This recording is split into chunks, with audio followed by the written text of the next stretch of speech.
Hey boy, how you doing? So, continuing my treks through various streaming services, I pulled up Shudder and threw on another one of my saved list. And yeah, I will say the weird titles what drew me to this one. Pyewacket. Okay, sure. That'll at least get me clicked on to read a synopsis of it. The cover didn't look anything to stand outest, but part of me had thought I'd at least heard the term before or seen some sort of thing advertised, so I was like, okay, I'll at least read it, and it did catch my attention enough to put it on. And I'm glad I did see this one. It was pretty enjoyable. But to get clear up the question I'm sure everyone's asking first is what the hell does Pyewacket mean? It's essentially back in the witch hunting days, the Witchfinder General listed Pyewacket as one of the familiars of witches. Now, the synopsis here keeps referencing the spirit of a witch, which I don't really think that's what we're getting here. The way the movie more portrays things is yes, there is a witch like entity, but it more seems to be like a dark spirit that's was called up. Something like a evil ghost or a demon more than a witch. But I digress. There is still a witchcraft element to the film, so I can see why a lot of synopses would throw that in there. Okay, so Pyewacket follows the teenage girl Leah, hanging out with her occulty friends. They're the goth kids, but the way she's kind of portrayed is she's like diet goth. She doesn't have as much of the makeup or heavy metal patches or typical goth trappings as the other ones, so I think they're trying to make her appeal to a wider audiences by making her more relatable, but it more has a weird disconnect with her and her friends, so I don't know how successful it was, but it's not to a jarring degree by any means. Anyway, I will say the way they tell her family trauma is well done. Her father passed away recently, and rather than just come out and say that, they at first have just her about to go out somewhere and her mother's crying, and this they have a oh just do what you want kind of thing.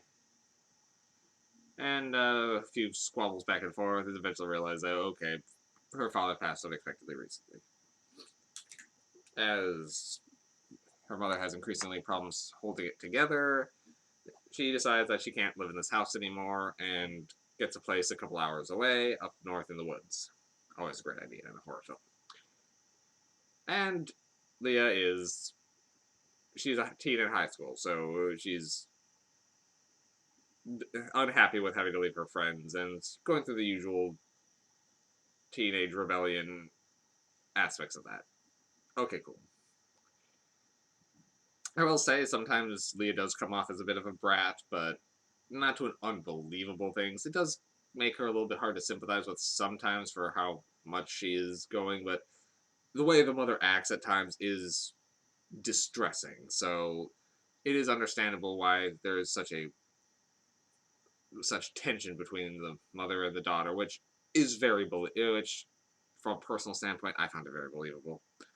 I have seen and experienced familial relationships that are strained like this, so yeah, I can see that working. Anyway, after a particularly rough night up there, Leah and pretty much mother saying some very hurtful things to Leah. Leah goes out into the woods, has a bit of a breakdown, and then just decides to use one of the rituals in her books to kill her mother because she's had enough. I will say her jump to killing her mother was a little sudden, but again, seemed to be more of a tensions are running hot, and threw it out there and calls the spirit of Pyewacket.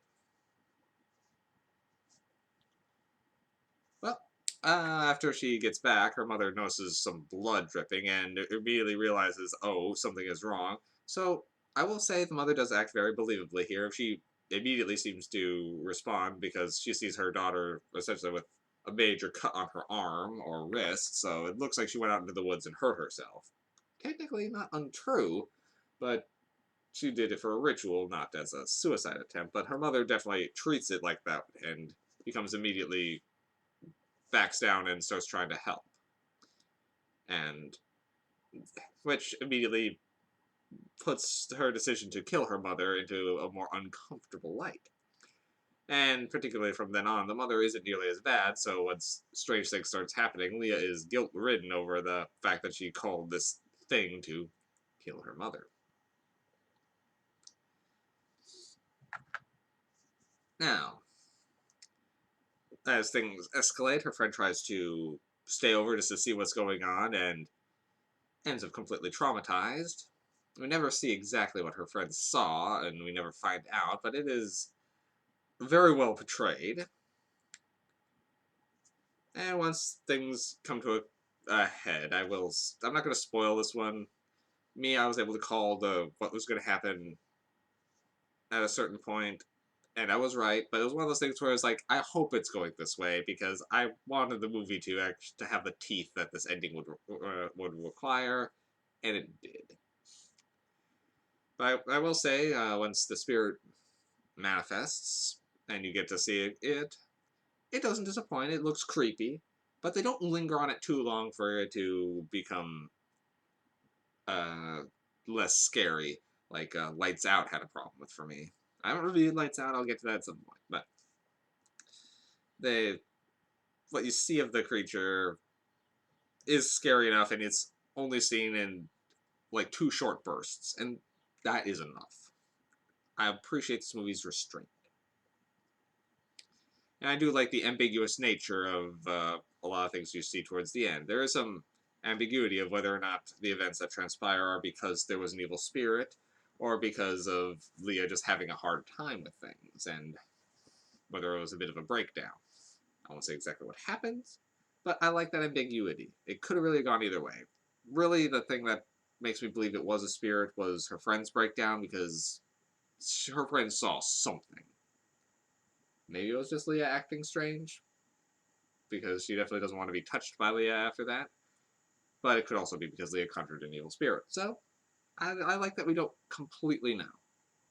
Or it could be the spirit covering its tracks so no one believes in spirits. Hard to say. I'm going to give Pyewacket a good 7 MacGuffins. I was pleasantly surprised and enjoyed this one much more than I was expecting to. Any flaws more come from flawed people and characters rather than a flawed movie. Like, sometimes they do have decisions you don't agree with or find obnoxious, but it's in keeping with their character, and I found that more realistic. Like, not every character is completely likable. Cool, fine, I like that. Alright, that's all for Pyewacket. It's just fun to say. Pyewacket. Okay, catch you guys later.